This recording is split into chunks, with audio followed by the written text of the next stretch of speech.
We're officially halfway through 2026, and I decided why not give every book I read a report card? And we're going F to A. So the worst offenders go first, and then we build up to the best of the year so far. So let's get into it. Hey guys, this is Prashansa. I'm here to make reading cool again. So here are the rules. I'll give each book a grade and a one-line review. Starting with F, जो बहुत बुरी तरह से fail हो चुके हैं.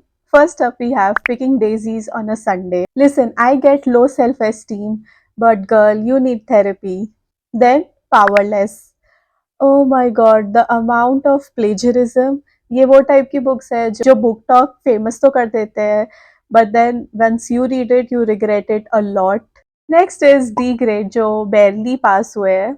First up, we have Never Lie. So I didn't get the hype. I like other Frida McFadden books more than Never Lie. Then we have Hawthorne's Legacy and The Final Gambit, which are both part of the Inheritance game series.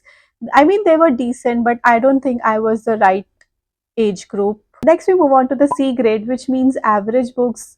तुम ये पढ़ भी सकते हो, but I would rather that you skip it. Next is The Maid. It's cozy, but I think right now I want murder mystery books which make me question my existence. So this didn't hit the mark. Then we have Wild Dark Shore.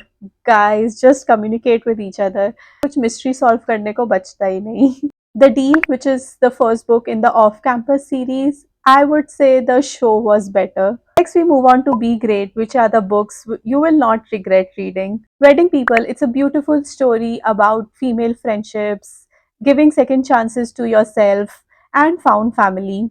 The stunning backdrop of Newport, and of course, a wedding. Next is Ultra Processed People, which is the only non-fiction that I read this year so far, and it is an eye-opening read of how ultra-processed food is not even really food at all. It is Midnight Library. The concept is very unique, but it feels a little surface level. Next is Beach Read, which is a cozy romance about two authors who are in a writer's block and try to get each other out of it. Next is Wuthering Heights, which is the only classic I've read so far, unfortunately.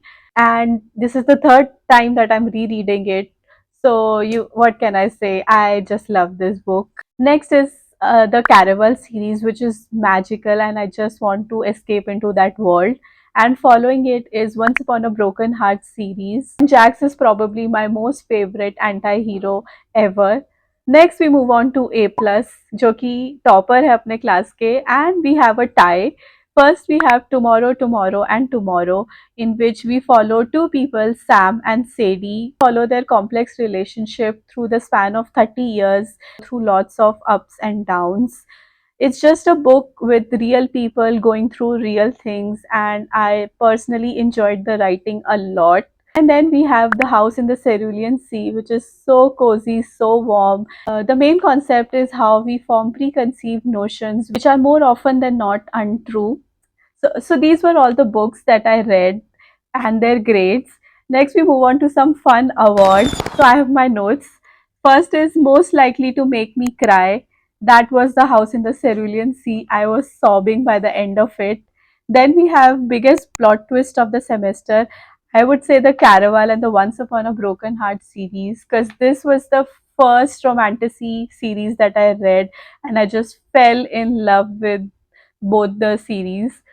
And the most overrated, I would say Powerless. Here's where the duality of book talk needs to be studied. And then there are some stats for nerds. So the total number of books I have read is 21, which keeps me on track of my goal, which is to read 40 books this year.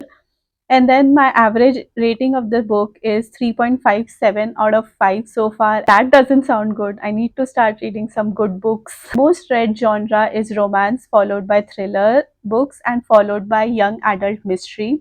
My longest book is Powerless, which clocks at 528 pages. And my shortest book is The Midnight Library at 288 pages. And the fastest book I read was Caraval. I just read it in legit 3 days. So that's my half year report card. Let me know in the comments what has been your favorite read in the year so far. Bye bye. See you next time.